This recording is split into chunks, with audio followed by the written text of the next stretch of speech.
ক্যামেরাতে তোমরা দেখতে পাচ্ছ একটি Rubik's cube, 3x3 Rubik's cube.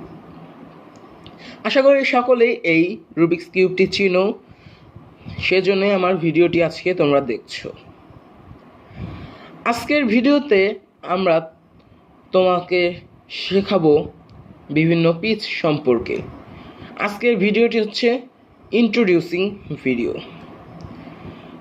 এরপরের ভিডিও থেকে আমরা step by step Rubik's cube মিলানো শিখব। সকলেই এই রুবিক্স কিউব প্রথম দেখে অনেক ভয় পায় যে এটা কীভাবে মিলাতে হয়, এটা কিভাবে সম্ভব।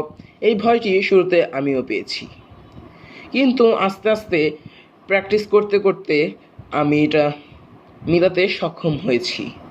প্রথমে ঘোরাতে একটি কালার মিলে গিয়েছিল, তখন আমি একটি কালার নিয়েই খুশি ছিলাম। কিন্তু তারপর ভাবলাম যে কিভাবে পুরো রুবিক্স কিউবটি মিলানো যায়।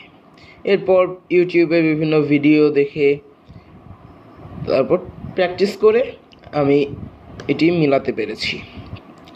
তাহলে একটি 3x3 রুবিক্স কিউবে হচ্ছে 3 ধরনের পিচ থাকে: কর্নার পিচ, সেন্টার পিচ আর হচ্ছে ইডস পিচ।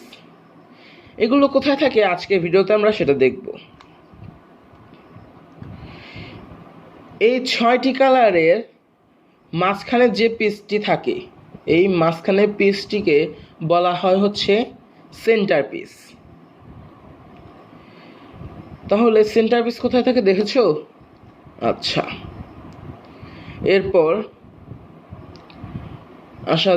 আসি কর্নার পিচ। কর্নার পিচ হচ্ছে উপরের লেয়ার আর নিচের লেয়ার, এই 2 লেয়ারে কর্নার পিচ থাকে।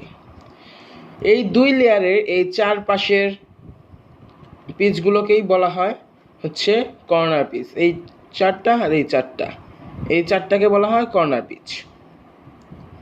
এরপর ইডস পিচ। ইডস পিচ হচ্ছে এই মাঝখানের লেয়ারের এই সাইডের পিচগুলোকে বলা হয় ইডস পিচ। এগুলোকে বলা হয় ইডস পিচ।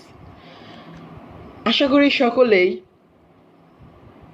বুঝতে পেরেছো কোনটাকে কি পিচ বলতে হয়।